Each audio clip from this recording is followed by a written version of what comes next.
Règle du jeu maintenant. Nous souhaitons rendre compte de situations et non mettre en accusation. Pour protéger la liberté de parole, il a été judicieux de brouiller les pistes 2 fois. La première, la maison de retraite dite les colibris sauteurs n'est pas répertoriée. Ça, je n'ai pas trouvé nom de fleurs, arbres, tout ce que je voulais. Colibris sauteur, non, il n'y en a pas.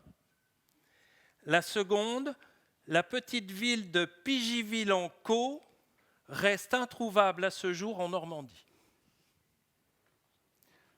Face à ces situations quotidiennes, parfois nous avons délibérément choisi de sourire. La maladie est une des couleurs de la vie. Nous vous souhaitons une agréable représentation.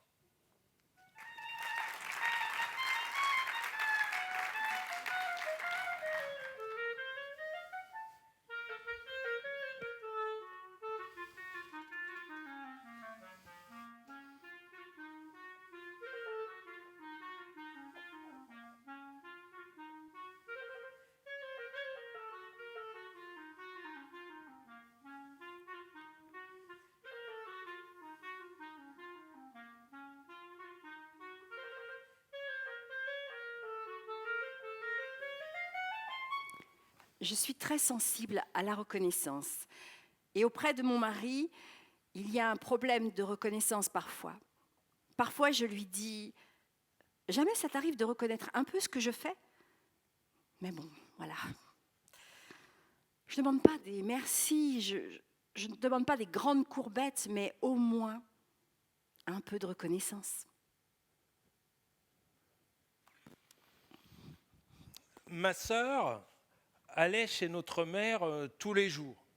Et du coup, ma sœur a trinqué. C'est-à-dire que même son couple a été en difficulté. À un moment donné, elle a dit je voudrais que maman rentre en institution parce que vraiment, ça devient plus possible. À partir du moment où ses facultés intellectuelles ont vraiment été mises à mal, ma mère appelait ma sœur 20 fois dans la journée. Il y avait des trucs qui revenaient en boucle. Enfin, c'était plus possible de la laisser chez elle. Quand ce n'était pas ma sœur, c'était moi. Elle a été jusqu'à m'appeler 30 fois par jour. J'avais fini par ne plus répondre, en me disant peut-être que je vais louper l'appel ou il aurait fallu que j'y aille. Et moi, je ne me suis jamais permise de dire à ta sœur qu'elle devrait mettre sa mère en institution. Tu le pensais aussi. Mais on s'est dit que ta sœur n'arriverait pas à le faire. Il a fallu qu'elle soit vraiment en grande difficulté pour prendre la décision. Et elle nous a dit, moi j'attendais qu'on me le dise. Elle ne s'autorisait pas à prendre cette décision. Ma sœur ne s'est jamais autorisée à prendre de la distance. Il y a des décisions que personne n'a envie de prendre. La rare fois où j'ai exprimé un avis, c'est quand ma belle-mère a été hospitalisée dans le service où je travaillais. J'ai dit au médecin, si vraiment il se passe quelque chose d'important, n'allez pas à la réanimation, à tout prix, quoi. Les conditions étaient telles, c'était déjà très peu de temps avant sa mort. J'avais précisé, vous n'hypermédicalisez pas. Ensuite, j'en ai parlé avec ma belle-sœur et elle m'a dit, ah bon? T'as dit ça? Et je me suis dit, mais j'aurais pas dû, quoi, c'était pas ma mère. Et moi, je l'aimais, ma belle-mère, mais ça m'empêchait pas d'être infirmière dans ma tête. Avec ma mère, c'était pas pareil. Ma mère m'a toujours interdit de prendre des décisions à sa place. Et quand je lui disais, sous forme de conseil, tu devrais peut-être, si tu veux. Alors elle me répondait, c'est moi qui paie, c'est moi qui signe, c'est moi qui décide, alors je fais ce que je veux. C'est pas toi qui vas décider pour moi. Même si je lui disais, bon là je te parle quand même en connaissance de cause, tu vois, la gériatrie, je m'en suis occupée pendant 5 ans, donc je sais un petit peu ce qu'on peut prévoir. Maman, il y a peut-être des choses qu'il faut que tu décides maintenant. t'inscrire dans une maison de retraite qui te plaise, par exemple. Si jamais il se passe quelque chose, tu vis au 2e étage sans ascenseur, peut-être que tu ne pourras pas descendre tous les jours pour aller chercher ton pain. Peut-être qu'il serait bien d'avoir une femme de ménage qui t'aide dans l'entretien de ton appartement. Non.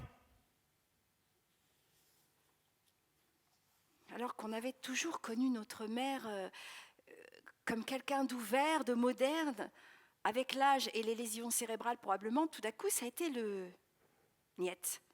Elle devenait agressive. Elle n'a jamais été agressive, ma mère, jamais, jamais. Et c'est ça qui m'a déstabilisée. C'est ça qui m'a fait mal. C'était son enveloppe, mais c'était plus elle.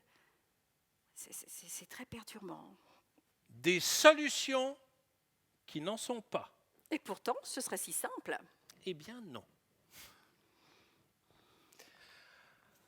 Maman n'ouvrait pas aux femmes de ménage, ou alors elle se débrouillait pour les faire sortir de chez elle. Maman était autonome. Elle descendait tous les jours acheter son pain, même quand elle n'en avait pas besoin. J'étais allée voir le boulanger en lui disant « Hé, mollo sur le pain !» Parce qu'elle est toute seule, hein, pas la peine qu'elle s'en achète 3 ou 4 fois par jour. Elle perdait la notion du temps. Au début, je lui disais « Tu m'appelles et je te dirai quelle heure il est ». Et puis, comme elle bricolait tous ses réveils, il n'y avait plus rien qui était à l'heure dans son appartement. Elle jetait les repas qui lui étaient livrés, les aliments pourrissaient dans son frigo, elle ne savait plus cuire des pommes de terre. En parlant de la gazinière, elle me disait « Je fais très attention ».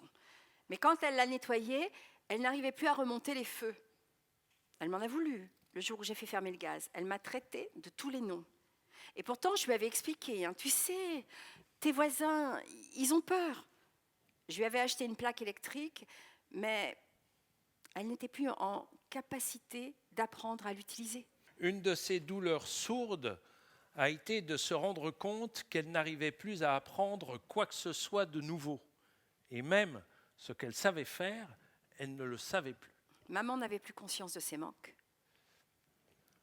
C'était important pour elle de nous aider. Dès sa retraite, elle avait insisté pour repasser notre linge. Pour finir, elle démontait nos vêtements, elle les décousait, je les récupérais en morceaux. Allô ? Il faut que tu viennes, c'est urgent. Mais maman, je fais 25 km quand même, t'arrêtes pas de m'appeler. Aller-retour, ça fait 50 bornes, donc je ne vais pas faire ça 4 fois par jour. Oh, tu veux plus t'occuper de moi. Il veut plus, il m'abandonne. J'avais jamais vu ma mère pleurer. Ma mère, c'était pas quelqu'un qui pleurait. Elle était dans la maîtrise de ses émotions. Elle était gaie, elle était vivante, elle aimait la vie. Mais là, sur ces dernières années, je pense qu'il y avait des moments où elle se rendait compte que ça n'allait pas. Et l'impuissance la mettait dans tous ses états. Elle était d'une tristesse.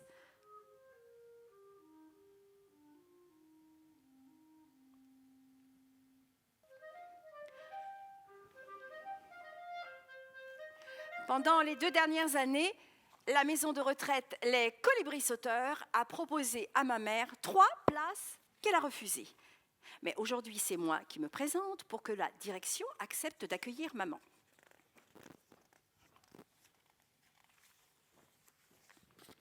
Ah, mais si votre mère ne veut pas, on ne peut pas l'obliger. Ah oui, c'est très aidant ça pour le coup. Mon frère et moi, nous sommes à bout. Vous savez, votre maman, elle doit avoir du caractère. Faut la laisser, parce que c'est ça qui la fait vivre. Oui, certes, jusqu'au moment où les aidants n'en peuvent plus, alors ils s'écroulent. Il en va du respect de la volonté de la personne, c'est la loi. Jusqu'à ce que l'on prouve que la personne n'est plus responsable de ce qu'elle dit et de ce qu'elle fait. Je suis infirmière et je connais ces conditions juridiques. La direction me met dans l'obligation de trouver une solution. Tant qu'aucun professionnel de santé n'affirme que ma mère n'a plus toutes ses facultés, je suis coincée. Il y a là pour moi une petite difficulté. Je dois apporter de l'aide à une personne qui n'en souhaite pas et pour qui tout va bien. C'est compliqué.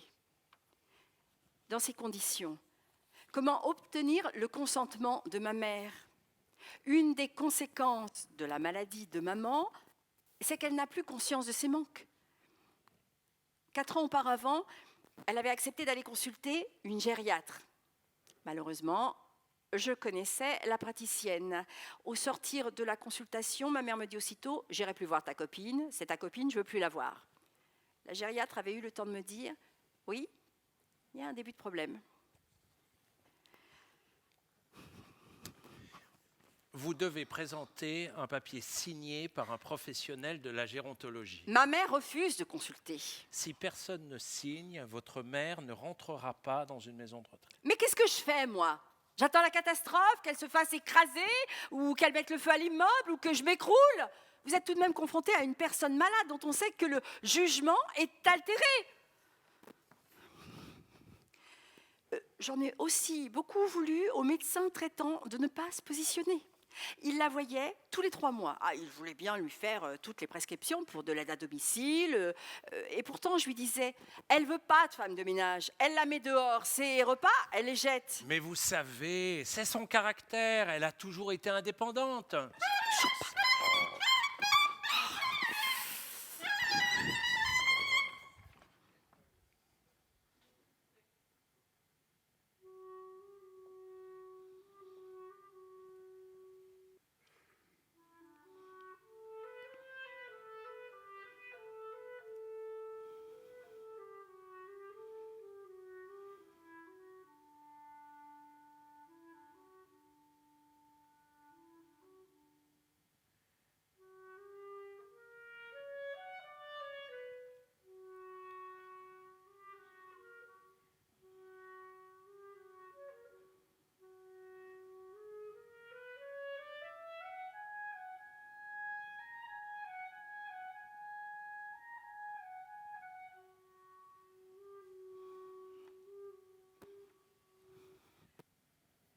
Petite situation quotidienne.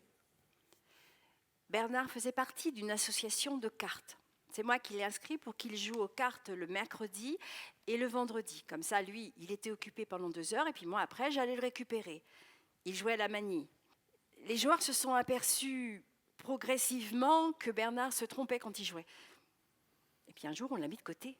On l'a mis sur une chaise. Tu t'assois là, hein, et puis t'attends. Ils l'ont écarté sans me le dire. Bon, Bernard n'était pas toujours facile, c'est sûr, parce que quand il avait quelque chose à dire, quand il jouait aux cartes, ça, Bernard, il le disait. Son club de manie, il aimait bien y être. Il aimait bien. Mais comme il s'est aperçu que ça n'allait pas, il ne voulait plus y aller.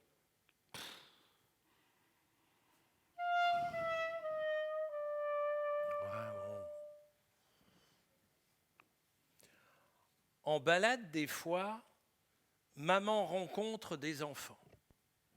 Elle adore les petits-enfants. Elle leur parle, tout ça. Il y a des gens qui ont peur parce qu'elle s'adresse à eux comme si elle les connaît, comme si c'est son petit garçon ou sa petite fille. Gentiment, hein? Elle n'est jamais méchante. Et cette situation impressionne un peu les mamans. Ah, la main de la vieille dame dans les cheveux de mon enfant. Les mamans sont assez réticentes. Je me rappelle d'une fois, on faisait la queue pour acheter des glaces. Il y avait un petit devant et la dame, elle a attrapé son gamin et elle a dit à ma mère « Mais laissez mon gamin tranquille !» Moi, je savais que maman était malade et je comprenais la réaction de la dame. Mais bon, ouais. Parce que maman ne leur fait pas de mal. Elle leur parle, elle les regarde gentiment. Par contre, il y a d'autres gens, je les ai rencontrés comme ça dans les magasins, avec maman qui faisait des trucs un peu. Et ils disaient, mais j'ai connu ça. Vous inquiétez pas, je suis aussi passé par là. Ouais. Un jour, on a été manger au CCAS. Il y a un repas tous les mois et puis il y a un monsieur qui m'approche, et puis... Votre mari, il a des problèmes. Vous devriez l'inscrire à un accueil de jour pour qu'il joue à des jeux, chercher des mots, des jeux de mémoire. Les mots, il cherchait ses mots. Il n'arrivait plus à trouver ses mots. Il me disait, c'est un truc, un machin. Il n'arrivait pas à dire la chose qu'il voulait. Il a souvent été à l'hôpital. Et quand j'allais voir les dames de l'hôpital, elles me disaient, il faut l'emmener jouer au domino. Mais il ne sait plus jouer. Il me parle de choses, qu'il est en prison. Enfin, je l'écoute. Il me regarde et puis il me dit « Ah, t'as vu, j'ai travaillé avec ce truc-là. » Ah, il ne sait pas les mots qui vont avec ce qu'il veut dire. Une fois, à l'hôpital, il y a une dame, elle lui dit « Vous avez fait quoi comme métier ?» Alors, il était en train de se tenir la tête pour sortir un mot, mais il n'y arrivait pas. Alors, d'un seul coup, je lui dis « T'as été marin. » Ah oui, j'ai été marin. Tu te rappelles les bateaux? Non.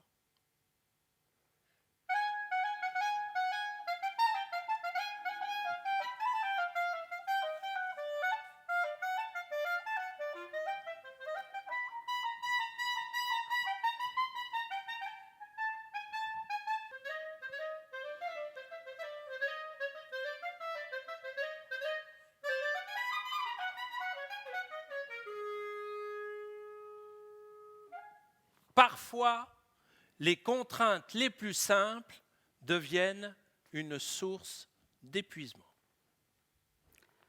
Le matin, au saut du lit.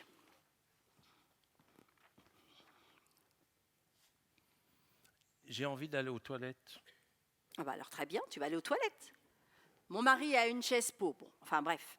Donc ce matin, c'était pas sur la chaise pot qu'il voulait aller, c'était aux toilettes directement. Donc, je le vois passer de l'autre côté du lit et rester assis au bord du matelas. Mais qu'est-ce que tu fais? Tu vas attendre jusqu'à ce que tu puisses plus te retenir et puis voilà, il va encore arriver un tas de malheurs. Je trouve pas mes chaussons. Je les vois, moi, tes chaussons. Ils sont là, tes chaussons. Mais tu peux bien les retrouver tout seul. Il peut le faire. Le mois dernier, on lui a mis 5 kilos de sang. Il est regonflé. Il est mieux. Ma fille, qui ne l'avait pas vu depuis, elle l'a trouvé bien mieux. Donc, pour en revenir à ce matin. Alors, bon, il enfile les chaussons et le voilà parti. Il déambule dans le couloir et puis il passe à la salle de bain parce qu'il faut être bien coiffé pour aller aux toilettes. Oh, ça me fait rigoler maintenant. Hein. Bon, le temps qu'il retrouve ses chaussons et qu'il les enfile, 10 minutes, puis qu'il passe à la salle de bain et se recoiffe, 5 minutes, oui. Et puis, il va aux toilettes. Et quand je m'en vais à la pharmacie, il est encore sur les toilettes. Mais bon, ça, j'ai pas trop de soucis tout de suite parce qu'il ne tombe pas. Hein. Il est beaucoup mieux dans son état général, je dirais. Arrivé à la pharmacie, je laisse ma voiture sur le parking. Et je me dis comme ça, je vais marcher un petit peu.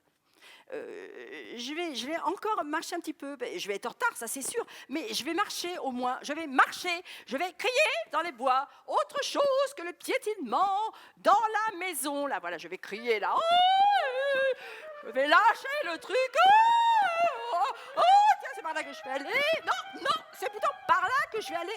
Là, ici, voilà. René de Obaldia. Un petit poème. J'ai trempé mon doigt dans la confiture. J'ai trempé mon doigt dans la confiture. Cet après-midi, nous avons un rendez-vous médical à 15h30. 15h25, exactement, à une quinzaine de kilomètres. Ça veut dire que je lui ai dit 15h, parce que le connaissant, comme ça, je suis sûre qu'à peu près 15h, 15h10, 15h15, il va être dans la voiture. Bon, alors... Ah non, oh, mais qu'est-ce que je raconte, moi? Mais ça ne va pas, non, il faut le temps de la route. Ah non, il faut qu'on soit à 15h dans la voiture. Oh là, parce qu'il faut que je sois à 15h25, mon rendez-vous est à 15h25. Je ne sais pas pourquoi, mais on m'a dit 15h25, ça a l'air très précis. Donc, 15h25, arrivé là-bas, il va falloir redescendre avec le fauteuil. Non, ah non, ça va, c'est au rez-de-chaussée. Bon, alors très bien. Il n'y a pas d'ascenseur, rien, ça va aller, mais c'est à 15h qu'il faut qu'on soit dans la voiture. Alors hop, on va prendre la voiture et on va repartir. Alors où est-ce que j'ai mis la voiture? J'ai laissé dans les bois, je ne sais plus. Voiture? Ah oui, elle est là. Ça sentait les groseilles, ça sentait le soleil. J'ai trempé mon doigt dans la confiture, puis je l'ai sucé comme on suce les joues de bonne grand-maman, qui n'a plus mal aux dents et qui parle de fées. Puis je l'ai sucé, mais tellement sucé que je l'ai avalé. Maman adorait l'orthographe, alors je lui dictais parfois des poèmes. Elle était très forte en orthographe. 0 faute. Yeah. Les enfants ne peuvent pas imaginer à quel point aujourd'hui, pour moi, c'est difficile de ne pas retomber dans cette idée. Mais c'est pas possible, mon mari en fait exprès. Je sais bien qu'il y a la maladie. Mais je me dis, mais qu'est-ce que tu es en train de me faire là? Tu es en train de me pousser à bout, jusqu'à ce que je craque, moi. Alors moi, je dis, stop, stop. Je t'entends plus, je te vois plus, et puis voilà.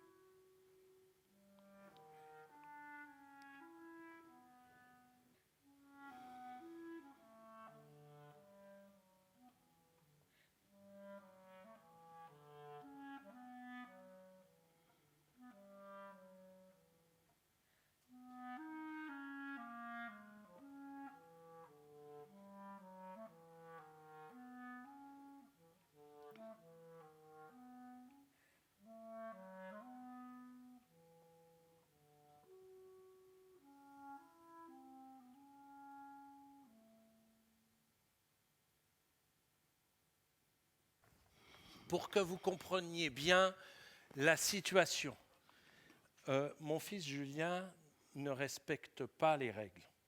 Il transgresse beaucoup. Julien, pendant la semaine, vit en institution. Et il vient à la maison le samedi. Et en fin d'après-midi, au moment de retourner à la maison d'accueil, Julien refuse de sortir de chez moi. Et quand Julien ne veut pas, il ne veut pas. Il s'allonge par terre, se roule en boule, et après, pour le bouger, pas facile. J'ai longtemps fait, mais maintenant, je ne peux plus, et puis, je ne veux plus. Hein, quand il était enfant, je le portais, mais maintenant, plus possible. Alors, pour l'installer dans la voiture, j'ai 2 solutions. Solution number 1, les biscuits au chocolat. Il fut un temps où Julien ne mangeait que ça. Alors avant de partir, je lui disais, Julien, tu emmènes ton paquet de choco dans la voiture. Ça le calme et il accepte de monter dans la voiture. Ça marche. Solution number 2, les grands-parents. Julien aime beaucoup aller chez ses grands-parents. Alors je lui dis, on va goûter chez Mémé. Alors il monte dans la voiture et on y va. Jusque-là, ça va. Puis, au retour, il ne faut surtout pas repasser par la maison. Il est préférable d'aller directement à la maison d'accueil. Très vite, dans la voiture, c'est le bazar. Julien proteste en me montrant la direction de notre maison. Il attrape le volant, il défait sa ceinture de sécurité, je lui dis non et tout de suite, je me gare. Julien ne supporte pas la voiture arrêtée. Je repars si tu remets ta ceinture et si tu te calmes. Et là, ça va. Puis, quand nous arrivons à 500 mètres du bâtiment, Julien reconnaît la route et les alentours, alors il se met à crier et à pleurer. Et là, je lui parle, et comme par magie, il se calme. Une fois arrivé devant le bâtiment, il y a tout un protocole pour accéder au service de Julien. Il ne faut pas t'imaginer qu'il suffit de tirer une porte, d'entrer, de dire « Bonjour tout le monde, ça gaze ?» Non, non, non, non, ça serait trop cool. Alors, on arrive devant un sas. Alors, petit détail, quand nous entrons, la porte du sas ne se verrouille pas derrière nous. Et c'est là mon problème. Parce qu'il faut que j'aille à l'interphone qui est au fond de la salle pour prévenir et que quelqu'un vienne nous accueillir. Parce qu'on ne rentre pas dans le service de Julien comme ça. Allez! Alors, je traverse le hall.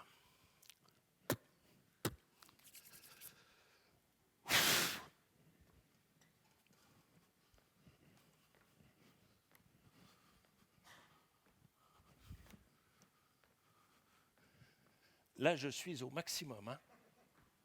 Ah ben, j'ai eu quelques petits problèmes de hanche, on m'a remplacé 2 ou 3 bricoles. Ben oui.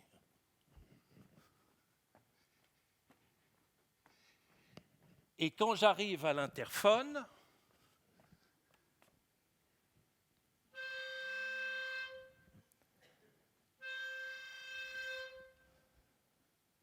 Houston, ici la Lune, à vous la Terre.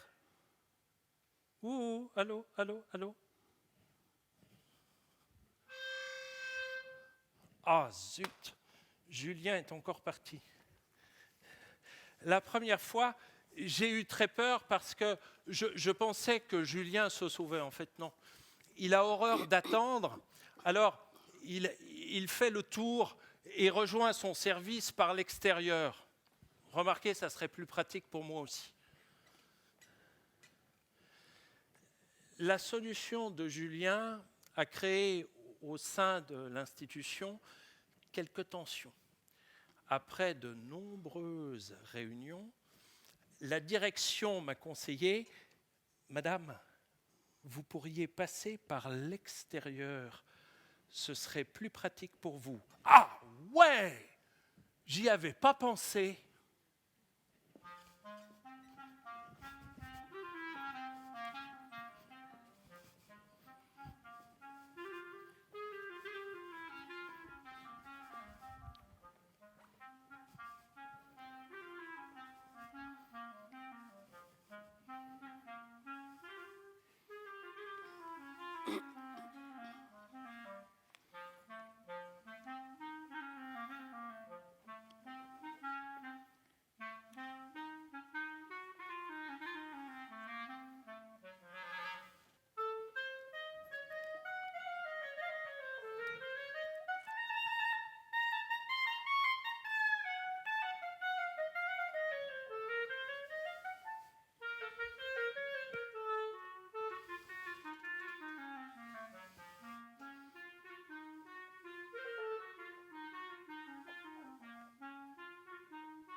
Derrière chaque difficulté se cache une opportunité.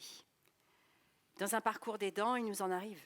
Sur le coup, ça devient une obsession, mais 2 jours après, ça y est, c'est parti. Et j'ai trouvé le côté positif. Moi, j'y étais tout le temps. J'y étais tout le temps. Maman était tout près de chez moi, puisque c'était la porte à côté. Jusqu'à l'été dernier, on pouvait discuter avec elle. C'était une passionnée de politique. Elle savait tout, elle connaissait tous les candidats. Elle pouvait choisir son préféré, savoir pour qui elle voterait. Forcément, les personnes âgées ont connu la guerre. Elles ont aussi connu une succession de présidents. Elle était très, très critique là-dessus. Il a fait ça, mais il a fait une bêtise. Il ne faut pas faire comme ça. Le jour où j'ai emmené maman en maison de retraite, elle s'en est rendue compte tout de suite et elle m'a dit « Tu m'as mise où, là ?» Et je n'osais pas prononcer le mot maison de retraite parce que je lui ai dit « Écoute, maman, tu es là pour que... Enfin, tu vois, tu manges pas, tu bois pas, c'est pour te remonter un petit peu, mais après, tu reviendras à la maison. » Elle était résignée et je pense qu'au fond d'elle-même, elle n'avait plus du tout envie de vivre parce que combien de fois elle me dit « Tu te rends compte ? Je suis derrière le carreau à regarder, mais qu'est-ce que je fais là, hein ? Qu'est-ce que je fais là ?» Georgette n'était pas malade. Elle avait 96 ans. Suite à son décès, pendant 1 an, ça a été vraiment la culpabilité. La culpabilité de l'avoir mise en maison de retraite. Ça faisait 2 ans qu'elle était avec nous. Mais son état s'était tellement dégradé. Et puis, c'était tellement lourd avec la surveillance. Georgette a toujours été très coquette. Il y avait une aide à domicile avec qui elle s'entendait bien.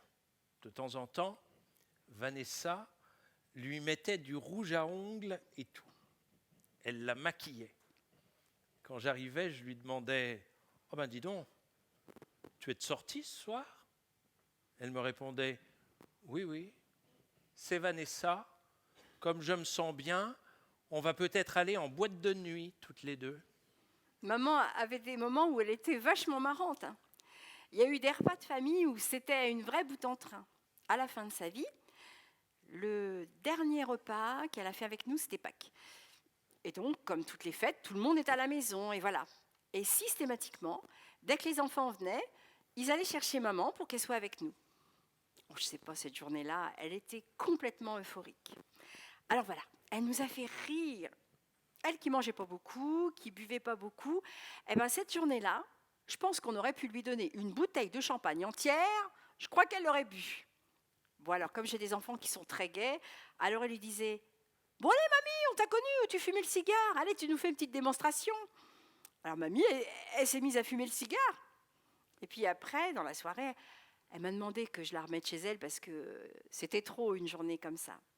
Et puis le lendemain matin, quand j'y suis allée, comme d'habitude, elle me dit « Oh, dis donc, hier, je crois bien que j'en avais un petit coup dans l'aile. Hein. » De bonnes idées quotidiennes.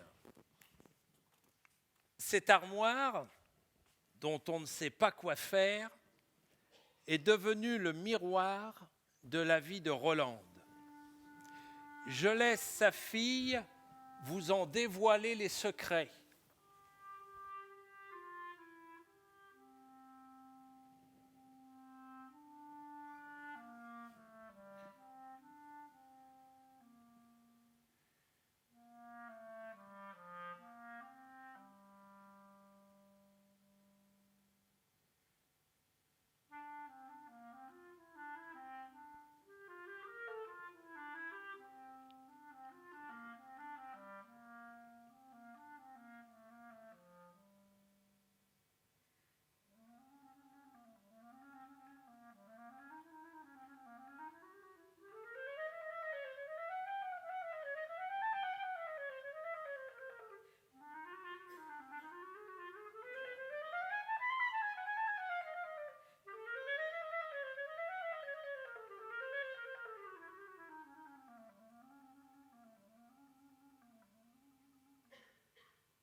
Que je t'explique.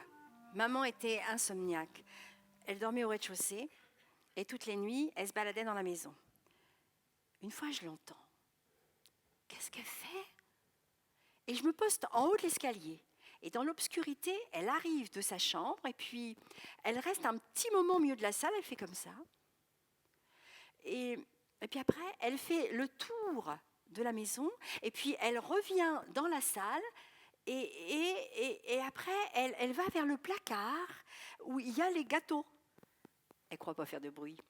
Alors elle chipe un paquet de gâteaux et elle l'emmène dans sa chambre. Et ainsi, elle finissait par s'endormir. C'était son plaisir.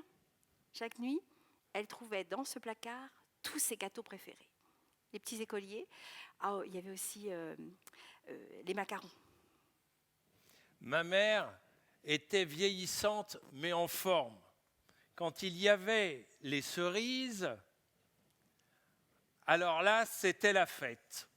Elle était très gourmande de fruits. Voilà, de fruits jolis, jolis, jolis. Tu plais à mon père. Souvent, j'étais obligé de la surveiller parce qu'elle serait grimpée tout en haut.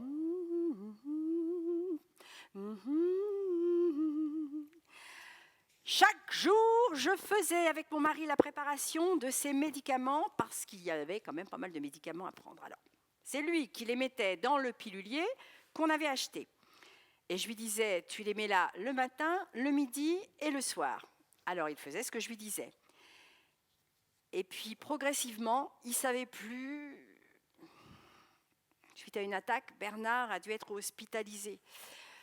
Alors, là-bas, le docteur, il m'a dit, mais qu'est-ce qu'il prend comme médicament, votre mari? Bah oui, mais c'est le médecin traitant qui a donné. Et quand Bernard est ressorti de l'hôpital, il n'avait plus que 6 médicaments. De 28, il est passé à 6. Alors, j'ai changé de médecin, traitant. Bah, j'y suis plus allée. Oh. J'ai arrêté d'aller voir ce charlatan parce qu'il ne s'occupait pas de mon mari. Il lui prescrivait des médicaments, des trucs pour respirer. Il lui disait qu'il avait de l'asthme, et puis en fin de compte, bah, il n'en avait pas. Il fallait voir, et puis il ne reprenait même pas l'attention, hein. Il ne l'auscultait même pas. Il était habitué avec nous depuis une trentaine d'années. Alors lui, et puis il lui donnait des cachets pour le calmer, et puis après, c'est moi qui supportais tout ça. Alors bon, hein, oh. Partez pas. Et revenez. Et l'annonce. Il n'y a plus personne pour l'annonce. Hein? Ah, l'annonce. Ah, les aventures de Pierrette et Julien. Comme je vous le disais, mon fils change parfois ses habitudes. Pendant des mois et des mois, le samedi, quand Julien vient à la maison, il souhaite rester avec moi jusqu'au soir. Et puis le samedi suivant, le déjeuner à peine terminé, tout de suite, il voudrait retourner à l'institution. Bon, alors, on peut imaginer qu'il suffit de monter dans la voiture et moteur.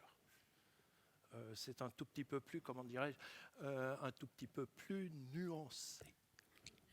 Parce qu'avec l'administration, quand tu as décidé de passer la journée avec ton enfant, c'est pas pour le ramener en début d'après-midi. Alors, il a fallu que je trouve des solutions pour gagner du temps. Alors, nous faisons, par exemple, pour attendre 17 heures, des tours de voiture, hein, par exemple, ou nous allons à la forêt de Montjon ou dans le parc de Rouelle. À ce moment-là, Julien voulait bien se balader avec moi. Depuis, comme vous le savez, j'ai eu quelques petits problèmes de hanche. Julien marche vite.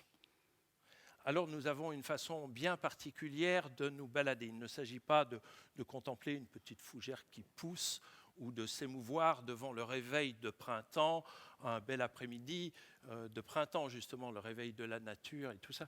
Non, j'ai souvent eu très peur de le perdre. Je l'appelle tout le temps, dès qu'il disparaît. Julien ? Oh Julien, je ne te vois plus. Attends-moi, ralentis Julien, ralentis. Tout à l'heure, je suis passé devant un petit champignon qui pointait son chapeau. L'as-tu vu ? Julien, attends-moi, s'il te plaît. Je ne te vois plus, Julien et les primes verts. Sympa, non? Vive le printemps? Julien, où? Ah, te voilà. Par contre, les jours de pluie, il faut trouver des solutions. Par exemple, le truc urgent à faire dans la maison. Le repassage, par exemple, ou la vaisselle. Alors, sitôt le repas terminé, allez, hop, je me lance dans une vaisselle méticuleuse. Impatient et décidé, Julien me met mon manteau sur les épaules. Alors moi, je continue la vaisselle. Mon sac, paf, il le pose sur l'égouttoir et parfois, plouf, hein, ça tombe où ça peut. J'ai régulièrement repassé mon permis de conduire, celui en papier rose un peu épais, le mien n'a plus beaucoup d'allure. Je suis constamment entre deux impératifs, celui de mon fils et celui de l'administration. Depuis, ils ont fait quelques réflexions au niveau de l'accueil, et maintenant, quand il y a un problème dans les familles, il est possible de ramener la personne quand on veut. Voilà, c'est pratique. Comme quoi, les expériences des uns et des autres font avancer le système. Yeah. S'occuper de ses parents, c'est bien. Mais trop, après, ça peut nuire. Moi, j'ai tendance à m'éparpiller. Quand il y a besoin, j'y vais. Avec mon frère, on se dit, c'est vrai, on pense beaucoup aux autres, mais pas assez à nous. S'occuper de quelqu'un, et puis gagner sa vie, on n'a plus de temps pour soi. Enfin, je veux dire, se mettre dans un coin, lire un bouquin, ou même ne rien faire, juste prendre l'air. On a toujours l'esprit occupé et de rien oublier.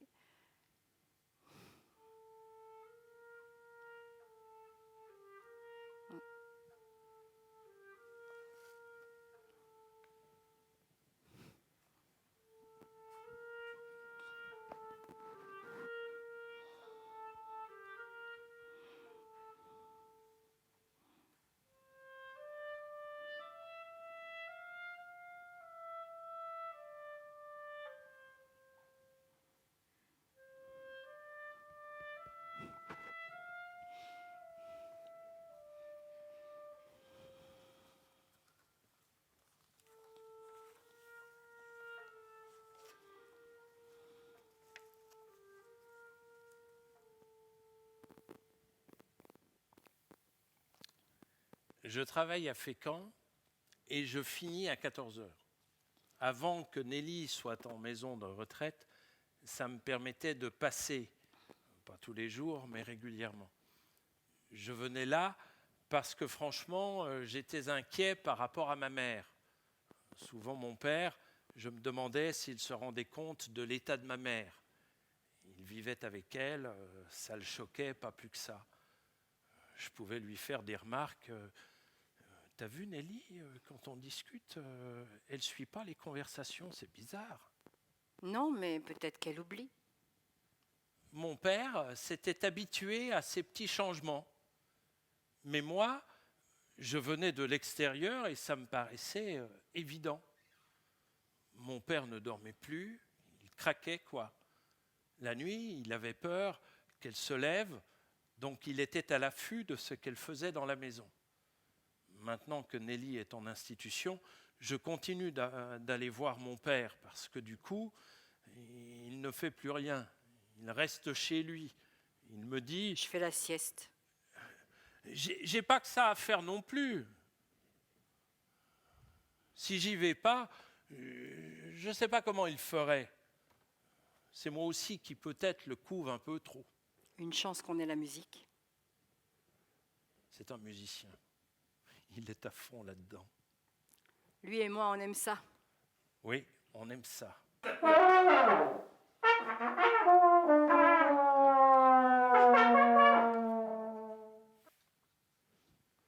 Ça fait 4 ans que maman est en maison de retraite.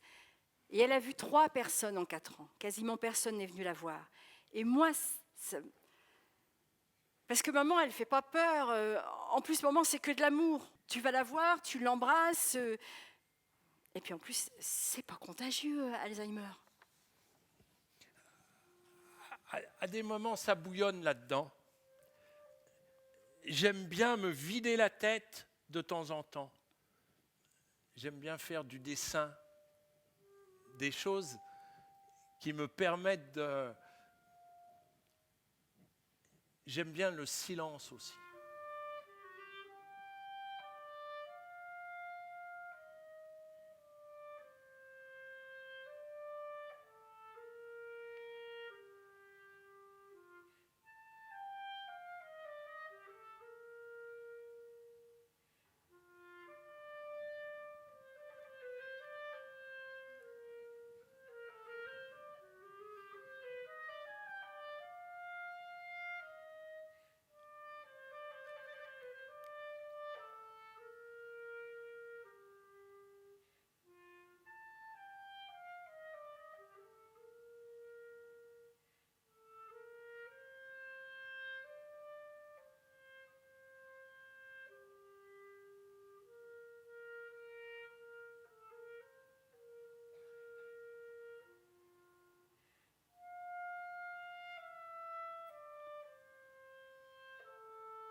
Maman ne s'est pas adaptée aux maisons de retraite. Du fait qu'elle était insomniaque, elle se baladait toute la nuit. Elle trouvait toujours l'issue de secours et elle sortait dans le jardin.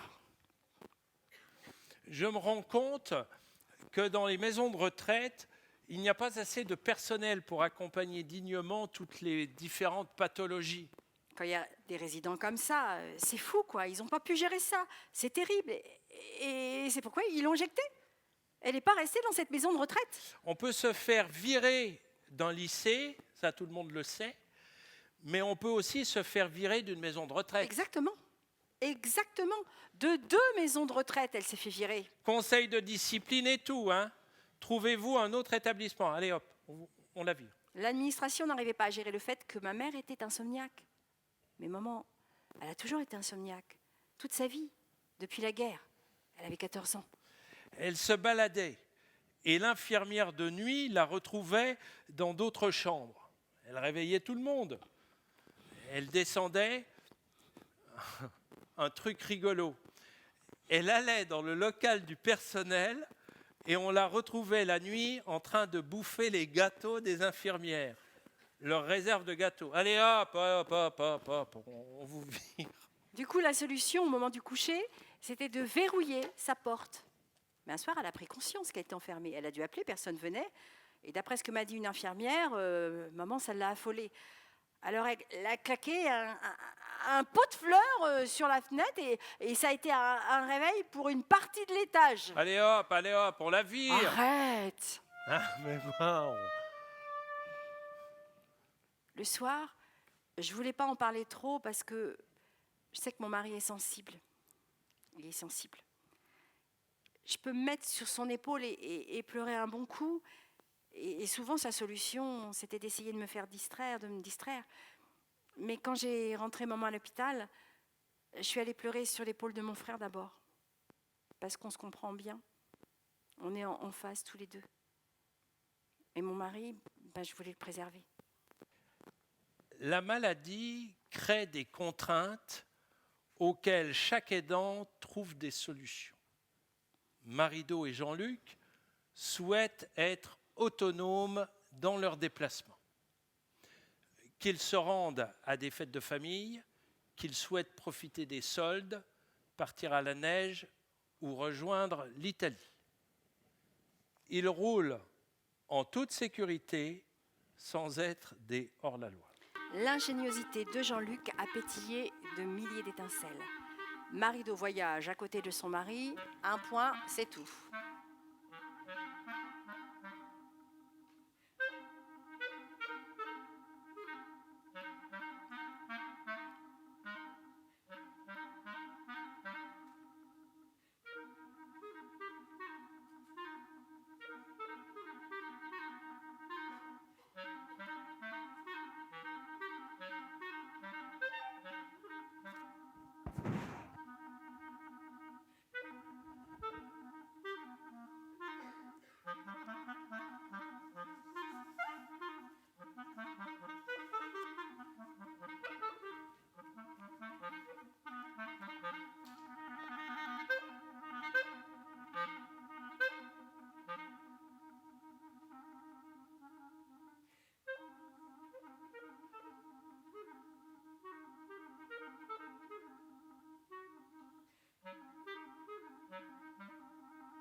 L'après-midi, je lui lave les cheveux. Je lui fais une mise en pli ou je l'emmène faire les boutiques.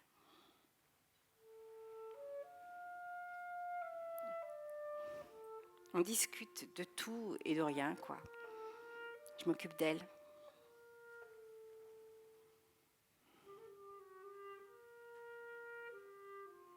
J'ai toujours voulu la rendre belle.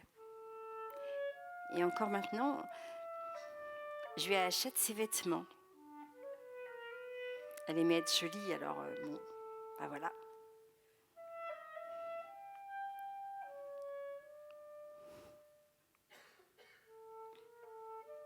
Je lui achète des tuniques que j'associe avec des pantalons. Je choisis des couleurs qui lui vont bien.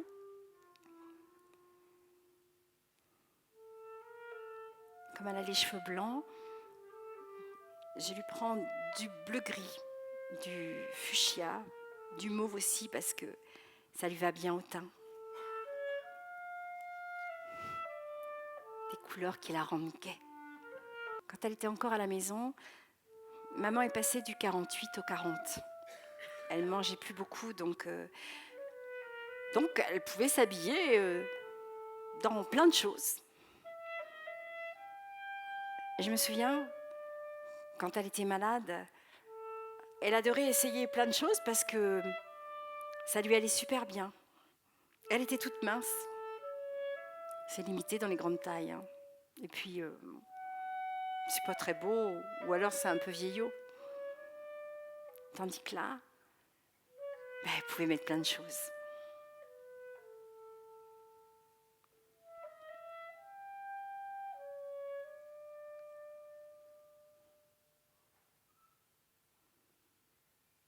Avec maman, c'est toujours en émotion, ça a toujours été comme ça. Elle était contente d'être avec moi. Nous étions juste contentes d'être ensemble.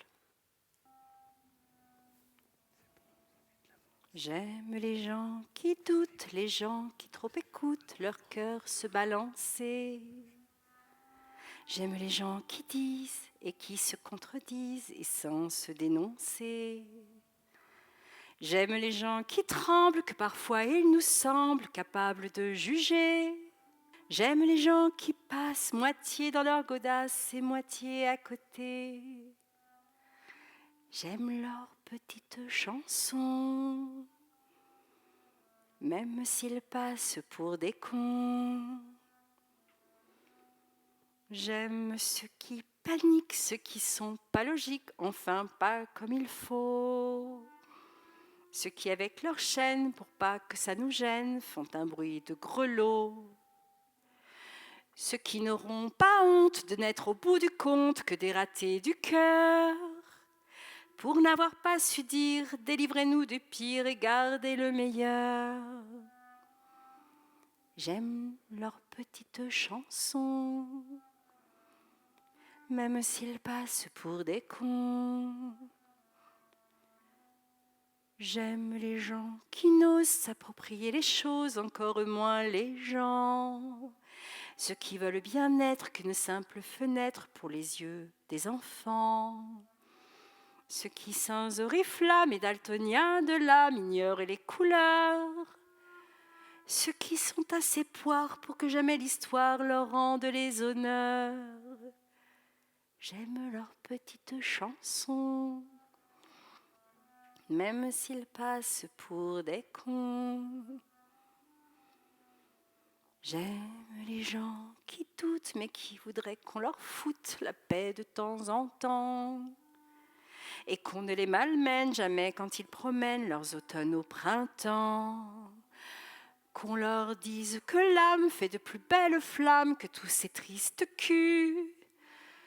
Et qu'on les remercie, qu'on leur dise, qu'on leur crie merci d'avoir vécu. Merci pour la tendresse. Et tant pis pour vos fesses qui ont fait ce qu'elles ont pu.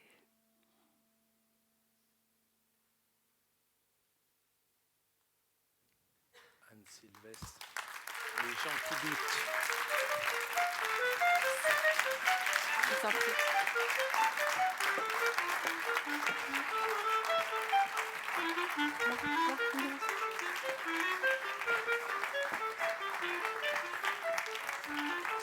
Je te dirai. Hein. Je vous en prie. Oui, ça sera vraiment la fin. Le mot de la fin.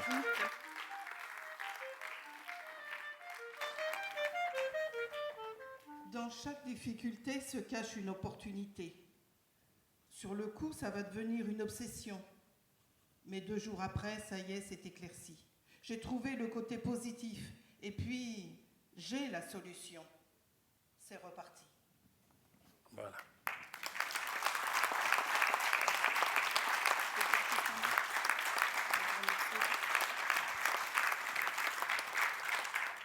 Je vais profiter d'avoir le micro parce que je voudrais remercier toute l'équipe de Yvan avec toutes ces séances qu'on a pu faire, tous ces échanges. Et je crois que tout le monde ici ne me contredira pas. Pour nous, ce fut une très belle expérience et une très très belle rencontre. Isabelle Ferron, Marion Alain, Thomas Quenneville et toute l'équipe du théâtre. Et Yvan Duruz.